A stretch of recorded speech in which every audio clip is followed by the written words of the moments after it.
I just thought it was shyness because like my loved ones are like, oh, you're just shy, you're shy. And especially coming from a Black family, of course, like our view on mental health is a little bit skewed. Hey y'all, welcome to Diamond Victoria Glimmers. Make sure while you're here, go ahead and hit that like button, that subscribe button, and that notification bell because you definitely don't want to be missing these videos, okay?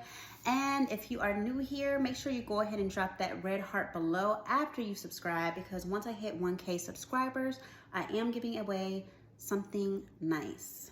Can't say I almost slipped, but I can't tell you what it is yet. Gotta get to 1,000 subscribers first, so help your girl out, all right? This is a topic that's really close to my heart and very much something I'm passionate about, which is mental health. Like for me, mental health is so important. I feel like even to this day, more people are talking about it, but I feel like it's still not talked about enough. It's not taken seriously enough. So I forgot to start this off by saying I am not a mental health professional. I am a healthcare professional, but I'm not a mental health professional, you know? So I'm not no psychologist, I'm not a psychiatrist, okay?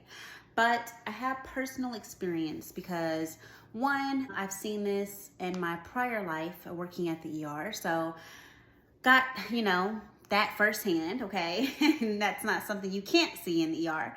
And then not only that, I suffer with anxiety and some depression as well, which can't lie, it surprises me that I have depression still to this day because I don't feel depressed. But that's just the thing with mental health. You have to keep check on yourself. You have to make that a priority for yourself because if not, a lot of stuff gets missed, even in 2023. So, you know, this video is for you guys out here, you know, also suffering with things going on with your mental health. It could be, you know, you having anxiety as well, maybe depression, whatever it is. I just want to let you know you're definitely not alone, okay? Trust me on that. You're definitely not alone, especially with all the craziness going on. So, you guys, like I said, I've been going through anxiety for generalized. See, I got the double whammy. I got generalized and social. My anxiety has been like a roller coaster. I'm gonna share my story a little bit here. For as long as, I would say over 10 years. It didn't start for me until I got to like my preteen, teenage years is when it started for me. I can really vividly remember around like 14, 15 is when my anxiety like really vamped up. Like it was at that time, that's when I was like, okay, I can't ignore it anymore. But before that, I can't really remember. I think I've always had a bit of social anxiety, but I thought it was just shyness. Like as a kid, you know, back then, like I was scared to like talk to other adolescents. Like I just thought it was shyness because like my loved ones are like, oh, you're just shy, you're shy. And especially coming from a Black family, of course, like our view on mental health is a little bit skewed. So I didn't really realize I had social anxiety then. It didn't really hit me till, like I said, I was like 14, 15, and I didn't really admit it to myself until I started college, till like I would say 18 years old. So I've been going through it for a bit of time now with social anxiety. But it wasn't, like I said, it wasn't in my face until I started college because of course I didn't have a choice but to really confront it because I was gonna be in social situations. I was gonna be more exposed because, side note, I was homeschooled for part of my school years, for a big chunk of it. I don't think that that contributed to my anxiety. If anything, I wanted to be homeschooled because of my anxiety. Once I went to college, I obviously you know, I had to be on campus and all of that stuff. So I had no choice but to really confront it. Yeah, I remember, y'all, to this day, like, I remember I was nervous to go into grocery stores at the time. Like I've gotten a way better now. Like in my job now, I don't have a choice but to talk to people. I'm up on this camera talking to y'all. I have to do presentations all the time. Like I ain't got no choice now, child. It was kind of this fake it till you make it, and now I'm just making it. Now I'm just doing it, right? But at the time, like when I was 18, like I didn't really know how to like navigate through it. Like I didn't really know much about anxiety because, like I said, it was just called shyness. Oh, you're just shy. You're just shy. When really there was a bigger issue going on with my mental health. And I just did not know. Around 18, 19, that's when I was like, damn, like, girl, you guys to get together. I remember my big brother, he was like, girl, you gotta, this is out of love. He was like, but you're gonna have to get it together, because he was like, you know, I'm not always gonna be the one here to walk in the store with you, or, you know, our mom, or, you know, dad, or like, you know, you have to really do this for you, because I don't want it to be once you get out of college and you know, having to start your career and all of that, and you don't know what to do, you don't know where to start, because now you've just, you know, worsened over time. So that was really the wake-up call that I needed. But yeah, so then, child, finally seeked help out for it. And this was, I don't even remember when this was. Oh, I remember when this was. I didn't really push the issue. Like, I started doing things on my own, like just reading articles, doing little exercises, all of that stuff, right? But eventually I relocated, excuse me, y'all, I relocated out of Atlanta. And when I got out of Atlanta and moved to the Charlotte area, I was like almost about to graduate with my bachelor's at this time. And I was like, okay, I'm gonna make it, I'm gonna make it, I'm gonna make it. And then before I could graduate with my BS, I had to do this class. And this class was a public speaking class. And trust me, I tried everything I could to get out of this class, okay? I was like, oh my gosh, I can't do this. Like, this is not, I can't do it, y'all. Like, this is just a lot. This is too much. What am I gonna do? And I just had like this cloud looming above my head, because I'm like, oh my gosh, I'm going to have to do this presentation, this big presentation. It's like 10 minutes long, me talking, you know, in front of everybody about healthcare calls, yada yada yada. I practiced day in and night. Like, I was like so flipping nervous. And this was like over, this been 4 months, so it was like every day, like literally every day, it's just building up. And I'm like, okay, I can't deal with this on my own anymore. Like, I can't just depend on, you know, going on Google and finding like exercises. I'm gonna have to take control of this, right? Oh, he's done playing with his toy now, child. He's made himself. Hi, baby. Marshall, mommy's doing a video, honey. I know. Yeah, I know. You tired. I get it. I know. Boo-boo. Can mommy do her video, please? Child, the struggles in this household. Hi, baby. Say hi. Say hi. Okay.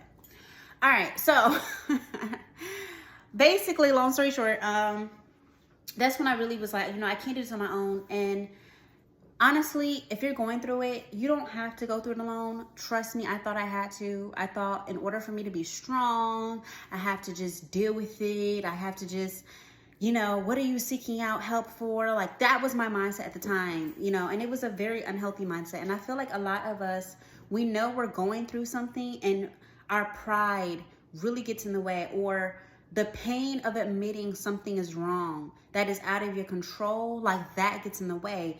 And so that was getting in the way for me. So I finally was like, you know what, I can't do this anymore. My mom was like, girl, like, this is, yeah. I was like, yeah, this is getting out of control. Like, this class is gonna send me over the edge, child. Like, this class is gonna, it's gonna be the one to do it, right? Which I'm grateful looking back, because sometimes you need something that's gonna push you and just gonna be the catapult to making you really realize and look in the mirror and be like, you know what, I can't do this alone anymore. I shouldn't have to do this alone anymore. I'm going to put on my adult hat and I'm going to do what I gotta do. So finally I did that. And the result of that was just medication. There was no, you know, CBT, cognitive behavioral therapy offered. Like, it was just medication. And that was really the thing that I was afraid of, because I feel like, you know, when you're going through things with your mental health, I feel like it's not always taken seriously. And the first thing that they do a lot of times is just put you on medication. Like, a lot of times And I think that's why a lot of people don't trust healthcare professionals, providers, is because instead of looking for the issue, a lot of times they will just throw you on medication. And so, long story short, got on the medication because I was like, I'm gonna need this to get through this class. And then I find out, y'all, I was like, wow. I find out, I start taking medication and my presentation is like 3 weeks away. That's not enough time for the medication to really do what it needed to do. But anyway, I got on the meds anyway. So I ended up weaning myself off the meds without provider assistance. Do not recommend at all. Don't do it. It ain't safe. It ain't good for you. Trust me. Tried. I did do it, but I don't recommend it for you. If you're watching this and you're on meds and you're like, oh, I don't know if I want to be on my meds anymore. Just go to your doctor for real, because yeah, it was rough. Because the meds were not doing what it needs to be done. It was actually making me feel more depressed. And like I said, my problem has always been anxiety, but these pills made me like severely depressed. So it wasn't for me. And sometimes that happens. I'm not saying medication is bad for you. You just got to make sure. Sometimes it's trial and error, like with anything. Even when you're starting therapy, you might not like your first therapist. That doesn't mean therapy is not good. It may take 10 therapists for you to be like, oh, I landed someone I really feel comfortable with. But don't stop. Don't give up. Or if you really do need medication and you're like, damn, this is making my problem even worse, switch medications, talk to your doctor about it, do all of that, because like I said, it just really, a lot of times it's trial and error. But I felt like for me personally, meds were not for me. So fast forward, I got therapy, found the most amazing therapist on BetterHelp. This is not sponsored, by the way, but I found the most amazing therapist. And I'm not gonna lie, he was amazing, but I got insurance and everything with my new job, and I got really great insurance. And I was like, with BetterHelp, you gotta pay out of pocket. So I was like, at that time I wasn't making the best money. So I was like, I could be spending that money, even though I feel like you can never put a price on your mental health. Genuinely, that's how I feel. I was like, well, I got insurance. I can get me a therapist with my insurance and then it's covered, So here we are today, right? We are here in 2023 today. It is May 1st. I'm going to start therapy again. Went through a little hiccup because, like I said, it's trial and error. These people I had went to, they were not giving. And I didn't like that I could not choose a therapist or get more background on the therapist. They gave me no background. That made me just uncomfortable. I'm just gonna be real. If I'm gonna be talking to somebody and telling them my darkest, deepest secrets, I need to know who it is I'm gonna be talking to. I can't just be popping up on a Zoom call and I don't even know this person's last name. I don't know no information. They were just being very inconspicuous. I didn't like that. So I was like, nah, I'm good. I went to the doctor a couple months ago, you guys. And this is what brings us to the video. I feel like I'm taking forever to get here. So I went to the doctor a couple months ago. So I'm like, okay, when I go see this PCP, I had did some research on her. I was like, okay, she got really good reviews, yada, yada, yada. She's younger, so I'm like, she'll be understanding. And long story short, went to see her a couple months ago. She's an internist. And I was like, well, she can also refer me to get therapy, or I can talk to her about my anxiety. So went to her, and once again, this is why people don't trust healthcare providers. And I'm talking to her. I was telling her about what I'm feeling. I'm like, my anxiety is coming back. It was subsided for a while, and I know why it's coming back. With everything going on in the world, how it's really hard to ignore. I watch the news and stuff, and just seeing all the stuff going on in this world, all this violence in America, it's very scary times out here. It's very much anxiety inducing. Okay, so I was like, I'm gonna need to talk to somebody, because this is just, all this stuff going on in the world is just wild, right? A lot of stuff is just going on. I had high hopes. When you have mental health things going on, the last thing you need is for things to be harder. It's already, you going through things, right? And it's already hard as it is. So having to also advocate for yourself is rough. So I'm like, when you say, oh, I have anxiety, I'm suffering from depression, yada, yada, yada, it's instantly medication, medication, medication, medication. A lot of times these doctors don't take time, old school doctors, right? They would take time with you. They would try to figure out, sometimes it's not anything to do, really. It's sometimes mental health issues can be a symptom of something deeper going on with your body, right? That's why I chose to go to an internist, because I'm like, I've never really had anyone take time to be like, hey, let's check this, let's check that, let's make sure you're good, let's make sure you don't have a sensitivity to something. Because sometimes it could be, maybe it's hyperthyroidism, maybe you have a food sensitivity, maybe it could be so many different things that are triggering your anxiety, and it may not even be solely anxiety. Like, it could be you getting anxious for some reason other than what you're really thinking, or you're getting depression from something going on internally with your body. So I've always wanted to find a doctor that's going to take that time, that's going to take that seriously, and a lot of them just don't take it seriously, right? So went to this doctor. I'm like sitting there, I don't even get on the exam table, child, and she's like, okay, yeah, you have an anxiety, okay, I can get you on some medication. And I'm just like, you're not gonna run lab tests to make sure nothing has changed with me, nothing is physiologically going on. Like, I had to, like, not beg for a blood test, but basically, like, really push, because I'm like, you don't even know if something's going wrong. And I came across this video around this time. This is not even about mental health, but it was about this woman, and she had like the worst acne I had ever seen. It made her, of course, depressed, because I was going through it too, because I started having hormonal acne. And I remember in this video, this woman was like, she had went to doctors, yada, yada. She was trying to figure out what was going on. And they ran the standard test. And she went and eventually saw someone else that was more of a homeopathic, provider. And so long story short, they did deeper testing, and they were like, we don't even know, they told her, we don't even know how you're functioning right now. Like, we don't even know how you're making it day to day right now. And that's the thing, like, when you go to the doctor, a lot of times, I'm urging y'all, please push, please advocate for yourself. Make sure there's not something deeper going on, because sometimes, a lot of times, stuff gets missed. And I still haven't gone back to get deeper testing, because I want to visit someone like this other woman I saw on YouTube visited. I want to find someone like that. And honestly, y'all, I've just been lazy. I'm just gonna be honest. My cat is really trying me right now, child. I'm gonna wrap this up.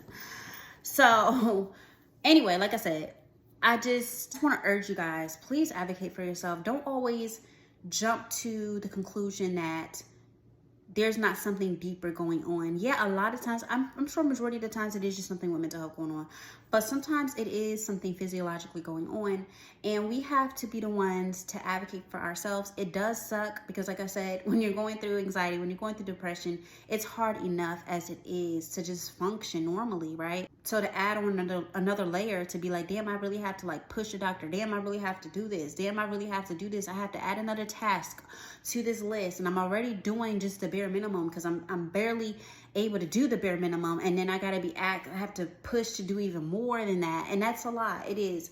But in order for us to really get what we need, we have to advocate for ourselves. We have to really push. We have to educate ourselves on things, because if not, a lot of times you're just putting a Band-Aid on. I say all that to say, personally myself, I'm going to take y'all on this journey with me, but personally myself, I will be getting back in therapy. I advocate for therapy 1000%. Therapy is an amazing tool. But also, not only that, I also advocate you to go get checked. Go get your blood tests done. Go, see someone who is also passionate about, practicing medicine. Go see someone that is going to just do more than run the bare minimum test. Go to someone that is able to run deeper testing. Go to someone who believes in natural remedies. Medication is not a bad thing, but make sure you are going to someone who's not just going to throw you on anything with all these crazy side effects and end up making you worse, or something that you can't get off of. Do your research. Make sure you're not just putting anything in your body. Make sure you're doing what you need to do to advocate for yourself, because if not, I don't want you to become another statistic, Thank you for watching this. Make sure you go ahead, like I said, like, comment, and subscribe if you feel so inclined to do so. I would greatly appreciate it. I'm going to go ahead and get off of here, you guys, because I'm going to finish this coffee. Like I said, if you got anxiety too, stay away from caffeine. I'm still trying to tell myself that, okay? But I am a coffee fanatic, so I'm sure that's also part of why I be getting anxiety too, child. I ain't even gonna lie to myself. See, I'm being honest with myself. But anyway, you guys, make sure you drop that red heart below after you subscribe if you want to be included in that giveaway at 1,000 subscribers. And I greatly appreciate y'all. Until the next one, I'm out of here.